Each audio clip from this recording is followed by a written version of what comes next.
Welcome back, Wolfpack. Verlis here, more Fan Fridays coming at you, and I'm not looking forward to this. Like, I should have just skipped over this one, but no, it's going to be a Mono Monkey sweep, probably, and then I'm going to have to realize that these Pokemon aren't that bad, and I'm not looking forward to it. Oh, I never liked them. When I first saw the pre-evolutions, I said no. But we do have some kind of mono team set up, and it is from Advantage Voice, and Advantage Voice also wants a channel plug, so in the description down below, go and check out the videos if you enjoy this kind of wacky battle style. Also, it is the guy from the 500th Fan Friday special, so we can expect some good stuff, and it's going to be Semipour versus the Hitmontop. Yeah, like, we're just gonna have to see how this one plays out. The Intimidate is not going to bother the Semipour too much, because it has a nasty plot. Wow, no fear against the Hitmontop, and that is going to be into the Brick Break, so Hitmontop not bringing in the craziest amount of damage right there, and there's a Hydro Pump, so nasty plot Hydro Pump. It's this game already over. Like, Hitmontop will not go down. Ooh, I was expecting much more damage off of that. The double Brick Break into the Ice Beam, so Semipour now hanging on the edge right there. I was expecting more damage after the nasty plot, but we'll see how this one plays out, and that's going to be into the Scizor. Oh, well, Bullet Punch, GG. Unless the opponent doesn't respect, and then bad things will happen. But it looks like we're gonna have to deal with this. However, there is a Semisear on the team because it's mono Pokemon like that. So Semisear should be able to clean up the Scizor, and then we'll see where this goes. Cool. So there are going to be multiple battles of this, and we'll have to see how they all play out, because it's so weird, like, watching these guys work and trying to get the commentary down. So Semisear with that Fire Blast will of course be able to take down the Mega Scizor. It's all about typing matchups, not the actual power of the Pokemon, because that's a Mega getting dunked on by this Elemental Monkey. I don't even respect too much. Oh, and into the... Wow, this team actually works out pretty well. And Semisear even has the Grass Knot. So Grass Knot into Slowbro. Almost a KO. Alright, that damage surprised me right there. And we get to see some of the Life Orb. So let's think about with Semisage and Semisear, like the opponent's team composition is not going to have a bad time. Is not going to have a good time.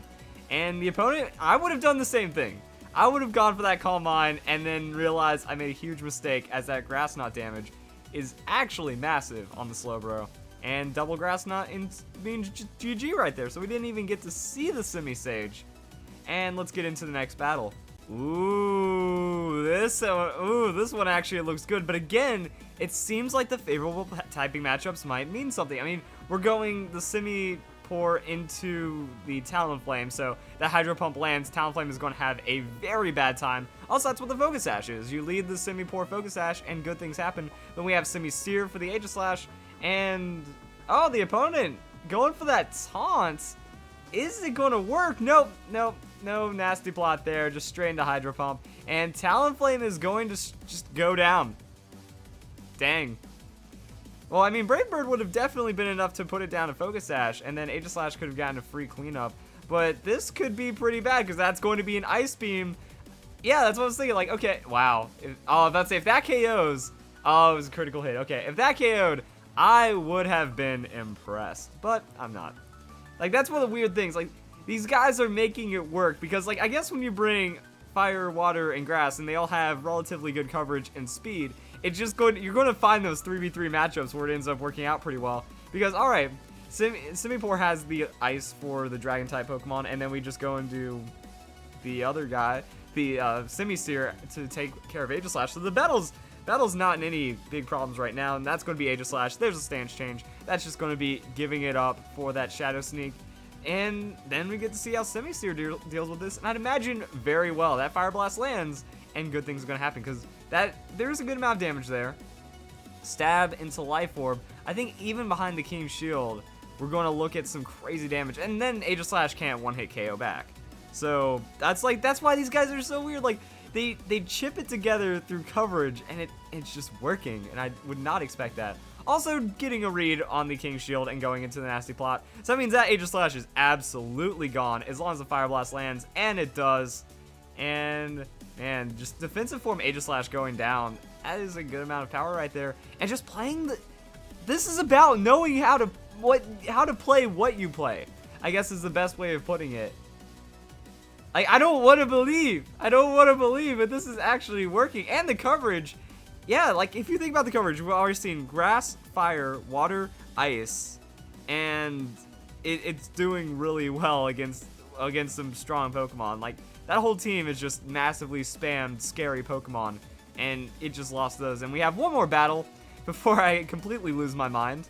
And this time the opponent is going to have Altaria, Azumarill, and Talonflame. Sorry, my brain just stopped there at realizing what I'm recording right now. It's working! Wow! My commentary's gone right here. Like, it just happens. And it happens in a really effective way. Because, I mean, okay, the first hits from the Semipour aren't looking like it's going to massively sweep or anything. But you Focus Sash into that nasty plot, and then you start doing some really crazy stuff. Also, just anticipating, like, hey, I'm going to be outspeeding this Altaria most likely. And depending on what he does on his first turn, you know, that's just going to trade into an Ice Beam. And that's damage, or he eats the return. So, return, tanked up right there, hanging on with that Focus Sash, and then Semipour is going to outspeed into the Ice Beam. So, I mean, we're just watching Megas go down, huh? Yeah, Megas, like, the setup, and it happens. I mean, it just happens, and there's the Talonflame. Alright, Talonflame is going to waste this. Now, that actually starts to bring in some fanciness. Okay, how is the response going to be to a Talonflame once your Water-type Pokemon is down? Is Semisage rocking that Rock Slide? But no, you probably want the Semisear if it has Rock Slide. Okay, so we already know the Grass Knot, the Flamethrower, or the Fire Blast, and we also know that there is the Nasty Plot. But now let's go and see what we're going to see out of this. So the Brave Bird is going to be survived by the Semisear and just Fire Blast. Alright, don't let anyone dull your sparkle. Oh my goodness! No crit! No crit. That actually got me. That one, I will hand it to you, Semisear. Apparently, if you want that matchup, you just have to tank up the Brave Bird and then KO with the Fire Blast. Grass Knot and Azumarill not going to be as insane. Ooh.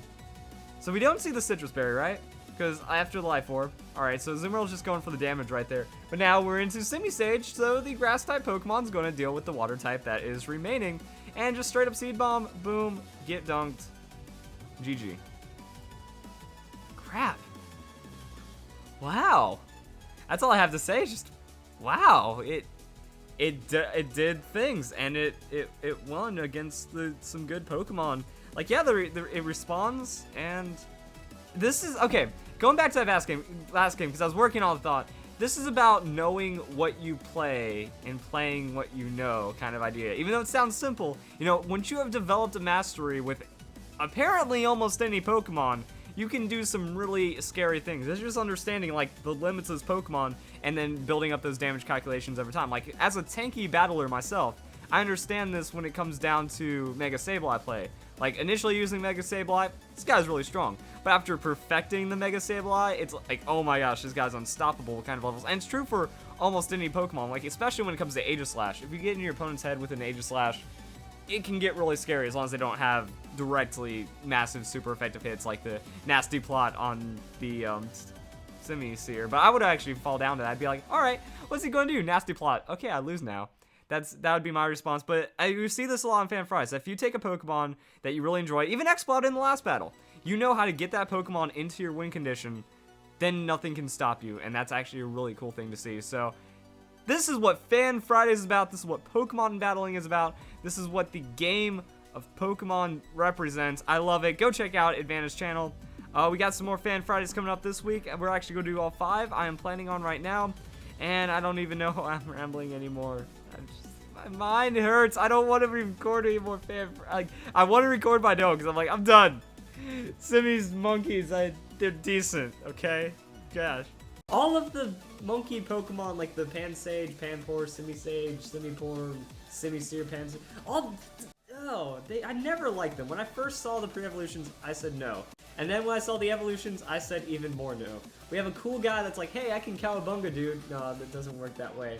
And then the water one's like, I can kind of be, no, I don't like it. And then the fire one's all awkward. And they're just these weird monkey Pokemon that kind of cross some lines with like how human a Pokemon should be. They don't have a lot of intimidation. They don't have anything cool about them to me. I don't like their design. I don't like what they do. I just don't like these Pokemon, okay? And then last up at number 1, Nose Pass and Probopass. God,